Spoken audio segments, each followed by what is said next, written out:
Magandang hapon mga kabays. Ito yung pangalawa ko na approve repair. Job number 39637. Ang model nito mga kabay, dito 5032. Ayan. Ito po yung rotary hammer na 2 mode ng DeWalt. So ang papalitan natin mga kabay ay piston lang po tsaka o-ring. Ayan. So tara mga kabay, samahan nyo po ko kakabit natin. So ayan mga kabay, nakalas ko na yung screw. So ang tatanggalin natin yung kanyang lever. So ganun pa rin mga kabay, ikutin nyo pataas.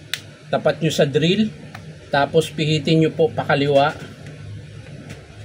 ng plies, pakaliwa. Ayan. Pagkatapos, uga-ugain nyo, ayan, hanggang sa makalas siya. Ayan.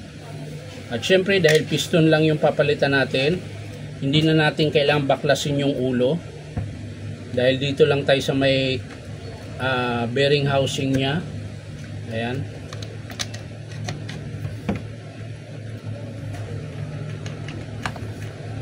Uy, sumasabit yung screw mga kabay. Ayan. So ito lang po yung papalitan natin. So medyo maraming tanggalin ito. Kailangan mong tanggalin yung kanyang connecting rod. Ayan. Meron po yung screw dito na dalawa. Ayan. Tanggal ko na yung isa. Tapos ito naman.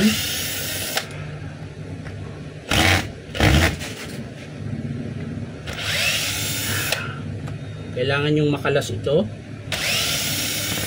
Yan. Pag nakalas nyo na ito mga kabay, hugutin nyo. Ayan. 3 screw yan mga kabay. Ayan. Tapos hugutin nyo na yung bearing bush nya. Ayan. Hindi naman talaga siya bearing.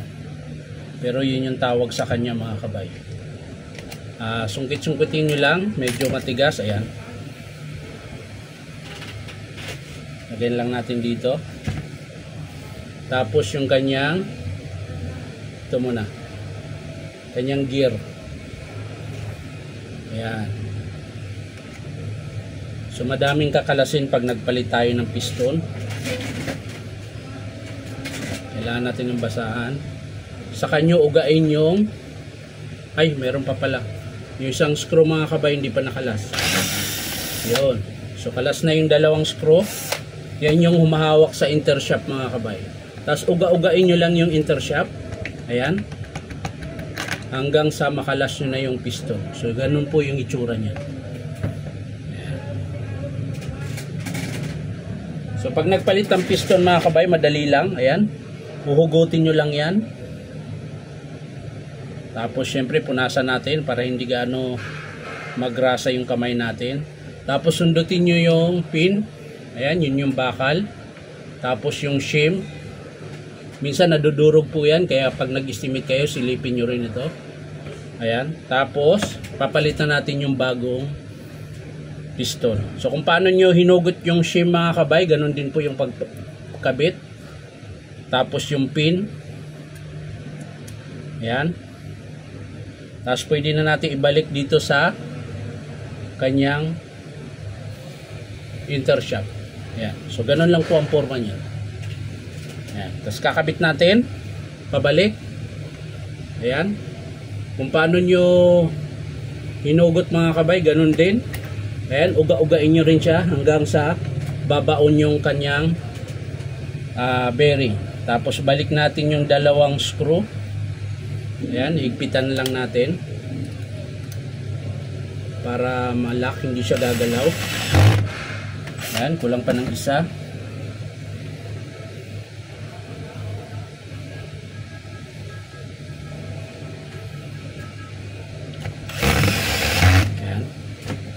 Tapos para siguradong mahigpit talaga mga kabay, kailangan natin imano-mano.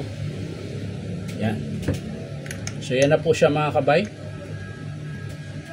Tapos balik natin yung kanyang selector. Yan. Diyan po pumapasok yung pag sinisilik nyo sa drill tsaka hammer, ito po yung gumagalaw. Baba-taas ang trabaho nito mga kabay. Baba-taas. Yan. So una muna ito mga kabay ay yung muna, cooler. Ayan, yung cooler dito yan nakalagay sa gilid. Ganun po ang forma niya. Yan. Tapos papasok natin dito, yun nalaglag. Normal lang yan nalalaglag. Balik lang natin. Yan, kailangan kasi sabayan sila mga kabay. Yan. Para pumasok siya. Tapos ang sunod yung pinyon.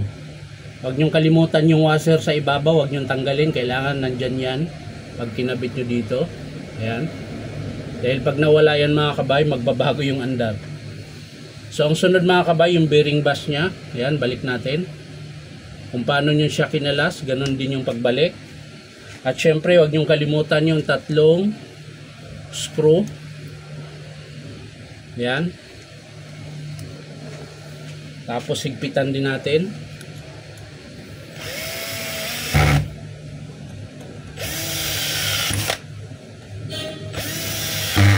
Tapos syempre yung mano-mano. Dahil yung pang screw ko kasi mga kabay, medyo ano na, medyo lost, ang tawag nito, pudpud na yung dulo. Ayan, mapapansin nyo mga kabay, kulang pa siya sa higpit.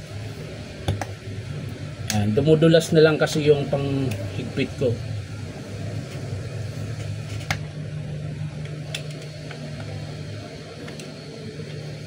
Kaya kailangan uulitan mo siya ng mano-mano. Ayan. So okay na mga kabay. Syempre sundutin natin yung striker. Yun. Ito po yung striker nya. Papalitan natin yung o-ring. So gamit lang kayo ng matulis mga kabay para masungkit nyo yung o-ring na luma. Ayan. Tapos kabitan natin ng bago. Ayan. At syempre lagyan natin ng grasa. Itong kanyang piston. Ayan. Bago nyo ilagay yung striker, ikot nyo muna. Ayan. So ayan mga kabay, malakas na siya, kumukontra na pag tinutulak.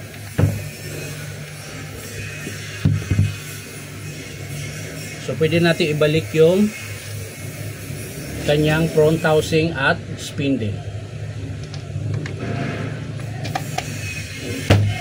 Ayan. Pasigpitan din natin.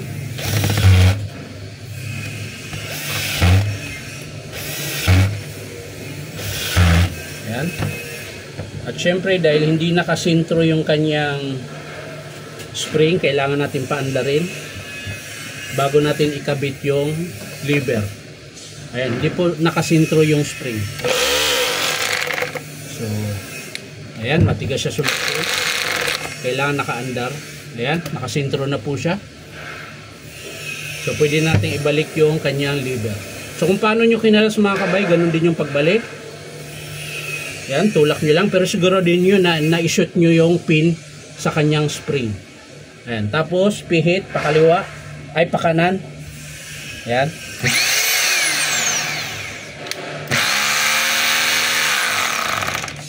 So testing natin yung hammer mga kabay. Tingnan natin kung gumagana. Sana ba yung bala ko? Wala pa yata. Ayan, ito na lang. Ayan, testing natin yung hammer.